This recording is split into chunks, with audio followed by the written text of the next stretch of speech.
अनोखी कथाएं चैनल में आप सभी भक्तजनों का स्वागत है। हरे रामा हरे कृष्णा कृष्णा कृष्णा हरे हरे। आज हम आप सभी भक्तों को सुनाएंगे संतोषी माता के व्रत की कथा। एक बुढ़िया थी, उसके 7 बेटे थे। 6 कमाने वाले थे, एक निकम्मा था।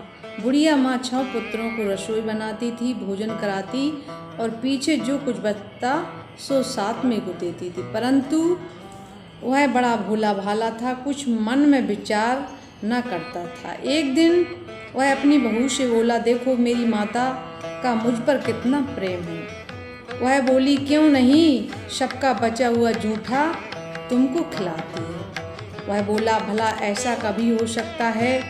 मैं जब तक अपनी आँखों से न देखूं मान नहीं सकता। तब बहू ने हंसकर कहा, देख लोगे तब तो मानोगे। कुछ दिन बाद त्योहार आया। घर में 7 प्रकार के भोजन बने और चूरमे के लड्डू बने। वह जांचने के लिए सिर दुखने का बहाना करके पतला वस्त्र सिर पर ओढ़कर रसोई घर में सो गया। सोता रहा, कपड़े से सब देखता रहा और 6 भाई भोजन करने आए। उसने देखा कि उनके लिए सुंदर आसन बिछाए और 7 प्रकार की रसोई परोसी है। आग्रह करके उन्हें जमाती है। वह देखता रहा। 6 भाई भोजन करके उठे। तब बुढ़िया माँ ने उनकी थालियों से जो लड्डू बचे हुए टुकड़े उठाए और एक लड्डू बनाया। जूठन साफ करके बुढ़िया ने उसे पुकारा, उठो बेटा, 6 भाई भोजन कर गए हैं, अब तुम ही बाकी है, उठ ना, कब खाएगा? वह कहने लगा, माँ मुझे भोजन नहीं करना, मैं परदेश जा रहा हूँ। माता ने कहा, कल जाता था तो आज ही चला जा। वह बोला, हाँ आज ही जा रहा हूँ। यह कहकर वह घर से निकल गया। चलते समय स्त्री की याद आई। वह गौशाला में कंडे पाथ रही थी। वह जाकर उससे बोला, हम जावेंगे परदेश को, आवेंगे कुछ काल, तुम रहियो संतोष से धर्म अपना पाल। वह बोली, जाओ पिया हमरो सोच हटाए, राम भरोसे हम रहे, ईश्वर तुम्हें सहाय। देहि निशानी आपनी, देख धरू में धीर, शुद्ध मत हमरी विचारियो, रखियो मन गंभीर। वह बोला, मेरे पास कुछ नहीं है, यह अंगूठी है सो ले और कुछ अपनी निशानी मुझे दे दो। वह बोली, मेरे पास क्या है, यह गोबर भरा हाथ है। उसने उसकी पीठ में गोबर की हाथ की थाप मार दी। वह चल दिया। चलते चलते दूर देश पहुंचा। वहाँ एक साहूकार की दुकान थी। वहाँ जाकर कहने लगा, भाई मुझे नौकरी पर रख लो। व्यापारी को ज़रूरत थी, बोला रह जा। लड़के ने पूछा, तनख्वाह क्या दोगे? साहूकार ने कहा, काम देखकर दाम मिलेगा। साहूकार की नौकरी मिली। वह सवेरे 7 बजे से 12 बजे तक रात तक नौकरी बजाने लगा। थोड़े ही दिन में दुकान का लेन देन, हिसाब किताब, ग्राहकों का माल बेचना आदि सारा कामकाज करने लगा। साहूकार के 7-8 नौकर थे, वे सब चक्कर खाने लगे।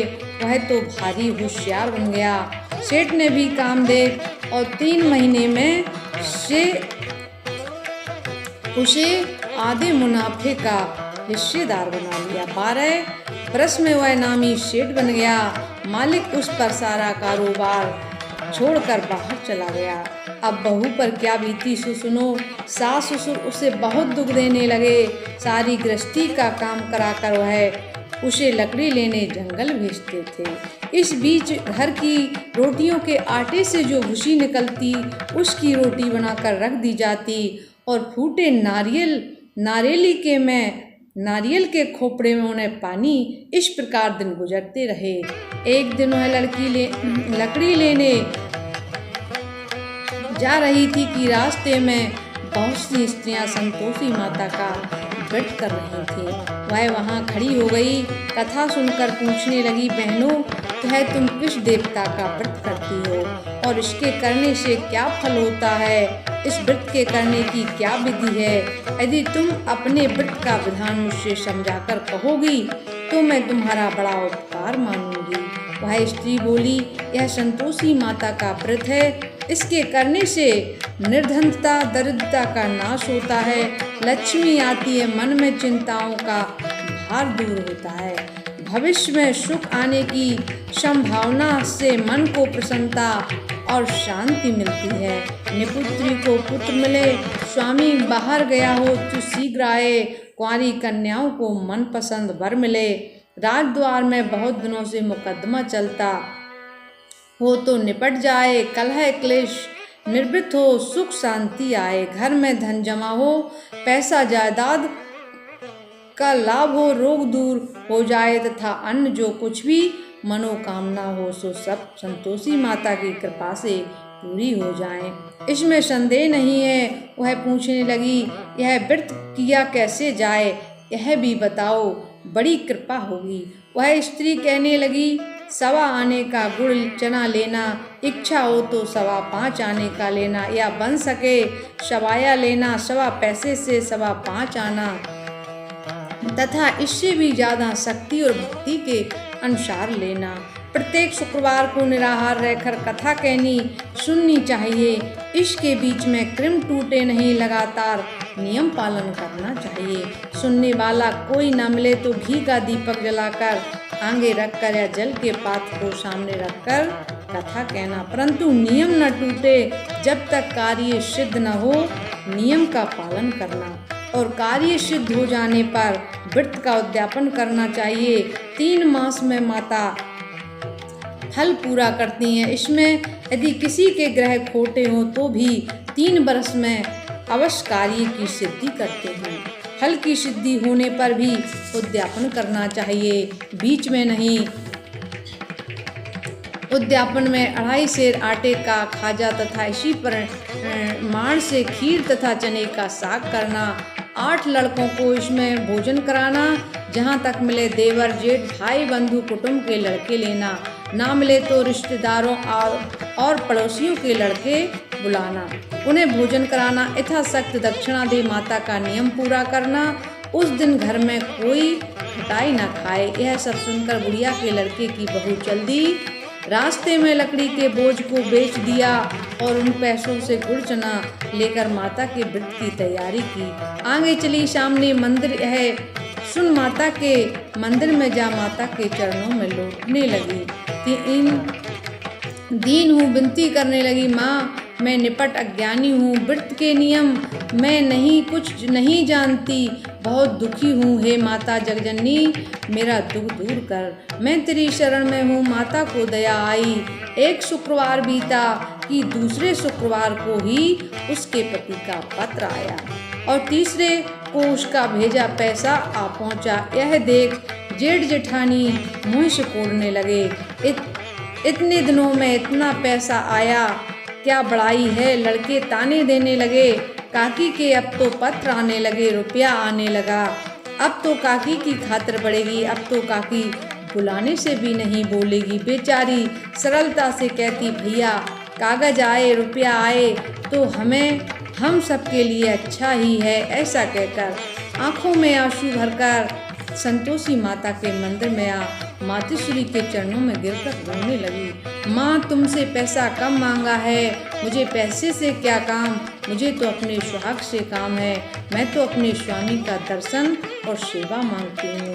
तब माता जी ने प्रसन्न होकर कहा, जा बेटी तेरा स्वामी आएगा। यह सुनकर खुशी से बावली हो घर में जा काम करने लगी। अब तो संतोषी माता विचार करने लगी, इस भोली पुत्री को कह तो दिया कि तेरा पति आएगा, पर आएगा कहाँ से, वह तो इसे स्वप्न में भी याद नहीं करता, उसे याद दिलाने को मुझे जाना पड़ेगा। इस तरह माताजी बुढ़िया के बेटे के स्वप्न में प्रकट हो कहने लगी, साहूकार के बेटे सो रहा या जागता है। वह कहता है, माता सोता भी नहीं हूँ, जागता भी नहीं हूँ, बीच में ही हूँ, कहो माँ आज्ञा दो। माँ कहने लगी तेरा घरबार कुछ है या नहीं। वह बोला मेरा सब कुछ है। हे माता, माँ बाप भाई और बहन हैं, बहू है, क्या कमी है। माँ बोली भोले पुत्र, तेरी घरवाली घोर कष्ट उठा रही है। तेरे माँ बाप उसे घोर कष्ट दे रहे हैं। वह तेरे लिए तरस रही है, तू उसकी सुध ले। वह बोला हाँ माता जी, यह तो मुझे मालूम है, परंतु जाऊं कैसे, परदेश की बात है। लेन देन का कोई हिसाब नहीं, जाने का कोई रास्ता नजर नहीं आता, कैसे चला जाऊं। माँ कहने लगी मेरी बात मान, सवेरे नहा धोकर संतोषी माता का नाम ले, घी का दीपक जला, दंडवत कर दुकान पर जा बैठ। देखते देखते तेरा लेन देन चुक जाएगा, जमा माल बिक जाएगा, सांझ होते धन का भारी ढेर लग जाएगा। दूसरे दिन वह बहुत सवेरे जल्दी उठ भाई बंधुओं से अपने सपने की बात कहता है। वे उसकी बात अनसुनी कर उसकी हंसी उड़ाने लगे, कहीं सपने भी सच होते हैं। एक बूढ़ा बोला देख भाई मेरी बात मान, इस तरह साँच झूठ करने के बदले देवी ने जैसा कहा है वैसा करने में तेरा क्या जाता है। अब वह बूढ़े की बात मान स्नान आदि से निवृत्त होकर संतोषी माता को दंडवत कर घी का दीपक जला काम पर जा बैठता है। थोड़ी देर में क्या देखता है कि देने वाले रुपया लाने लगे। खरीदार कोठे में भरे सामानों के नगद दाम दे सौदा करने लगे। शाम तक धन का ढेर लग गया। तब तो वह मन में माता का नाम ले चमत्कार देख प्रसन्न हो घर जाने के वास्ते गहना कपड़ा आदि सामान खरीदने लगा। वहाँ से के काम से निपट वह तुरंत घर को रवाना हुआ। वहाँ बहू बेचारी जंगल में लकड़ी लेने जाती है। लौटते वक्त माता जी के मंदिर पर विश्राम करती है। वह उसके रुकने का स्थान जो ठहरा, कुछ दूर पर धूल उड़ती देख वह माता जी से पूछती है हे माता, यह धूल कैसी उड़ रही है। माता कहती है पुत्री तेरा पति आ रहा है, अब तू ऐसे लकड़ियों के 3 बोझ बना ला। एक नदी के किनारे रख, दूसरा मेरे मंदिर पर और तीसरा अपने सिर पर रख। तेरा लकड़ी का गट्ठा देख उसे मोह पैदा हो, वह वहाँ रुकेगा, नाश्ता पानी बना खाकर माँ से मिलने जाएगा। तब तू लकड़ियों का बोझा उठाकर आना और बीच आंगन में गट्ठा डालकर 3 आवाज़ जोर से लगाना। लो सासू जी लकड़ियों का गट्ठा लो, भूसी की रोटी दो, नारियल के खपट्टे में पानी दो, आज कौन सा मेहमान आया है। बहुत अच्छा कहकर वह प्रसन्न हो मन को लकड़ियों के 3 गट्ठे ले आई। एक नदी के किनारे और एक माता जी के मंदिर पर रखा। इतने में ही वह मुसाफिर आ पहुंचा। लकड़ी देख उसको इच्छा उत्पन्न हुई कि अपना अब यहीं मुकाम डालें और भोजन बना खा पी कर गाँव जाएं। इस प्रकार कर भोजन बना विश्राम कर वह गाँव को गया और सबसे प्रेम से मिला। उसी समय उसकी बहू सिर पर लकड़ी का गट्ठा लिए उतावली से आती है। लकड़ी का बोझा आंगन में डालकर जोर से 3 आवाज़ें देती है। सासू जी लकड़ी का गट्ठा लो, भूसी की रोटी दो, नारियल के खोपड़े में पानी दो, आज कौन मेहमान आया है। यह सुनकर उसकी सास अपने दिए हुए कष्टों को भुलाने हेतु कहती है, बहू ऐसा क्यों कहती है, तेरा मालिक ही तो आया है। आ बैठ, मीठे भात खा, भोजन कर, कपड़े गहने पहन। इतने में आवाज़ सुन उसका स्वामी बाहर से आता है और अंगूठी देख व्याकुल होता है। माँ से पूछता है माँ यह कौन है। माँ कहती है बेटा यह तेरी बहू है, आज 12 वर्ष हो गए हैं। तू जब से गया है तब से सारे गांव में जानवर की तरह भटकती फिरती है। घर का काम काज कुछ करती नहीं, 4 समय आकर खा जाती है। तुझे देखकर भूसी की रोटी और नारियल के खपट्टे में पानी मांगती है। वह लज्जित होकर बोला, ठीक है माँ, मैंने इसे भी देखा है और तुम्हें भी देखा है। अब मुझे दूसरे कमरे की ताली दो, दूसरे कमरे की चाबी दो, मैं उसमें रहूं। तब माँ बोली, ठीक है बेटा, तेरी जैसी मर्जी वैसा कर। और चाबी का गुच्छा पटक दिया। उसने चाबी लेकर मकान में तीसरे मंजिल के ऊपर का कमरा खोलकर सारा सामान रखा। एक दिन में ही वहाँ राजा के महल जैसा ठाट बाट बन गया। अब क्या देखता है, वह सुख भोगने लगा। इतने में अगला शुक्रवार आया। उसने अपने पति से कहा, मुझे संतोषी माता का व्रत का उद्यापन करना है। उसका पति बोला, अच्छा खुशी से कर ले। वह तुरंत ही उद्यापन की तैयारी करने लगी। जेठ के लड़के को भोजन के लिए कहने गई। लड़कों ने मंजूर किया, परंतु पीछे जेठानी अपने बच्चों को सिखाती है, देखो रे, भोजन के समय सब लोग खटाई मांगना, जिससे उसका उद्यापन पूरा ना हो। लड़के भोजन करने आए, खीर पेट भर खाया, परंतु बात याद आते ही कहने लगे, मुझे खटाई दो, खीर नहीं खाना, हमें भाता नहीं, देखकर अर्ची होती है। वह कहने लगी, खटाई किसी को नहीं दी जाएगी, यह तो संतोषी माता का प्रसाद है। लड़के उठ खड़े हुए बोले, पैसा लाओ। वह बेचारी कुछ जानती नहीं थी, उन्हें पैसे दे दिए। लड़के उसी समय हट करके इमली लाकर खाने लगे। यह देख बहू पर संतोषी माता ने कोप किया। राजा के दूत उसके पति को पकड़ ले गए। जेठ जेठानी मनमानी खोटे वचन कहने लगी, लूट लूट कर धन इकट्ठा कर लाया। राजा के दूत पकड़ ले गए। अब सब मालूम पड़ जाएगा जब जेल की मार खाएगा। बहू से ऐसे वचन सहन नहीं हुए। वह रोती रोती माता जी के मंदिर में गई। बोली, हे माता, तुमने यह क्या किया? हंस कर अब क्यों रुलाने लगी? माता बोली, पुत्री, तूने उद्यापन करके मेरा व्रत भंग किया, इतने जल्दी सब बातें भुला दी। वह कहने लगी, माता भूली तो नहीं, ना कुछ अपराध किया, मुझे तो लड़कों ने ही भूल में डाल दिया, मैंने भूल से उन्हें पैसे दे दिए, मुझे क्षमा करो। माँ बोली, कहीं ऐसी भूल होती है? वह बोली, अब भूल ना होगी माँ, अब बताओ वो कैसे आवेंगे? माँ बोली, अब भूल मत करना। वह बोली, माँ मुझे क्षमा कर दो, मैं फिर तुम्हारा उद्यापन करूँगी। माँ बोली, जा पुत्री, तेरा पति तुझे रास्ते में ही आता मिलेगा। वह निकली, राह में पति आता मिला। वह पूछती है, तुम कहाँ गए थे? वह कहने लगा, इतना धन जो कमाया है उसका कर राजा ने मांगा था, अदा करने गया था। बहू प्रसन्न हो बोली, भला हुआ, अब घर को चलो। दोनों घर को गए। कुछ दिन बाद ही फिर शुक्रवार आया। बहू बोली, मुझे माता का उद्यापन करना है। पति ने कहा, करो। वह फिर जेठ के लड़के से भोजन करने के लिए कहने गई। जेठानी ने एक दो बातें सुनाई और लड़कों को सिखाने लगी, तुम सब लोग पहले ही खटाई मांगना। लड़के कहने लगे, हमें खीर खाना नहीं भाता, जी बिगड़ता है, कुछ खटाई खाने को दो। वह बोली, खटाई खाने को नहीं मिलेगी, आना हो तो आओ। जब वे नहीं आए तो ब्राह्मण के लड़कों को बुलाकर भोजन कराने लगी। यथाशक्ति दक्षिणा में एक एक फल उन्हें दे दिया। इससे संतोषी माता प्रसन्न हुई। माता की कृपा होते ही नवे मास में उसके चंद्रमा के समान सुंदर पुत्र उत्पन्न हुआ। पुत्र को लेकर और प्रतिदिन माता जी के मंदिर को जाने लगी।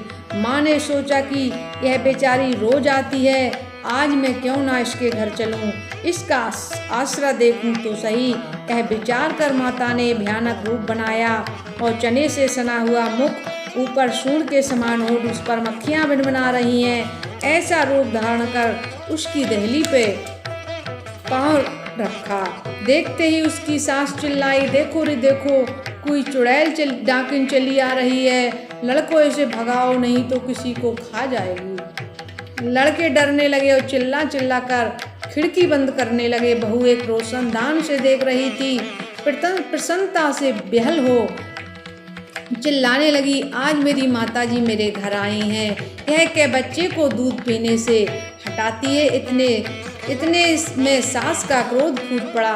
बोली, राण इसे देखकर क्यों तावली हुई, बच्चे को पटक दिया। इतने में माँ के प्रताप से जहाँ देखो तहाँ लड़के ही लड़के नजर आने लगे। वह बोली, माँ जिसका मैं व्रत करती हूँ ये वही संतोषी माता हैं। इतना कहकर शीघ्रता से सारे घर के किवाड़ खोल देती हैं। सबने माता के चरण पकड़ लिए और विनती कर कहने लगे, हे माता, हम मूर्ख हैं, अज्ञानी हैं, पापनी हैं, तुम्हारे व्रत की विधि हम नहीं जानती, तुम्हारा व्रत भंग करके हमने बहुत बड़ा अपराध किया है, जगन्त माता हमारा अपराध क्षमा करो। इस प्रकार संतोषी माता प्रसन्न हुई। माता ने बहू को जैसा फल दिया वैसा माता सबको दें, जो पढ़े उसके मनोरथ पूर्ण हो। बोलो संतोषी माता की जय। योग सिद्ध विदेह जनक से गुरु अष्टावक्र आदि श्लोक में ही सब शास्त्रों का सार बताया। ग्रंथ करोड़न में कहाँ है कहूँ मैं सबका सार, ब्रह्म सत्य जग झूठ जीव ही ब्रह्मा निहार। जीव से ही जीवन जगत माया खेलत खेल, ब्रह्म रूप पहचान लो कटे जगत की जेल। बोलिए वक्रवत्सल भगवान की जय। संतोषी माता की आरती। ओम जय संतोषी माता मैया, जय संतोषी माता, अपने सेवक जन को सुख संपत्ति दाता। ओम जय संतोषी माता, सुंदर चीर सुनहरी माँ धारण कीनो, मैया माँ धारण कीनो। हीरा पन्ना दमके तन श्रृंगार कीनो। ओम जय संतोषी माता, स्वर्ण सिंहासन बैठी चंवर ढुरे प्यारे, मैया चंवर ढुरे प्यारे। धूप दीप मधुमेवा भोग धरे न्यारे। ओम जय संतोषी माता, गोड़े और चना परम प्री ताम संतोष कियो, मैया ताम संतोष कियो।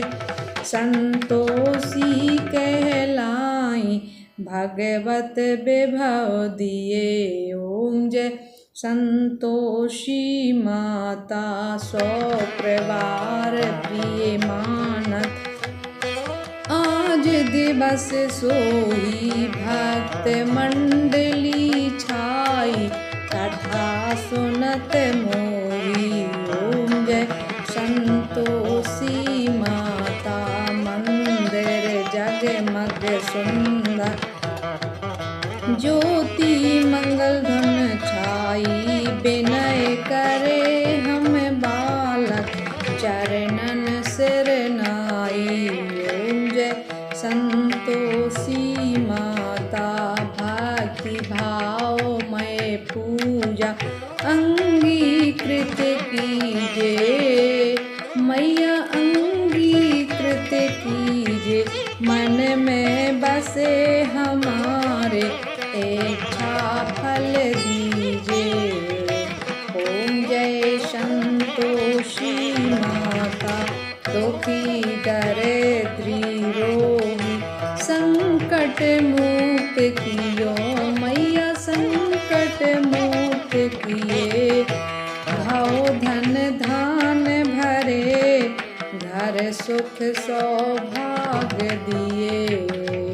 ओम जय संतोषी माता, ध्यान धरो जन तेरो मन वांछित फल पायो, मैया मन वांछित फल पायो।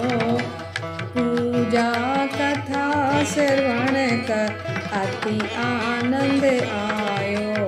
ओम जय संतोषी माता, शरण गए की लज्जा रखियो जगदम्बे, मैया रखियो जगदम्बे। संकट तू ही निवार न दया मई अम्बे। ओम जय संतोषी माता। बोलो संतोषी मैया की जय। सभी भक्तों को जय श्री राधे कृष्णा। अगले वीडियो में फिर कथा सुनाएंगे।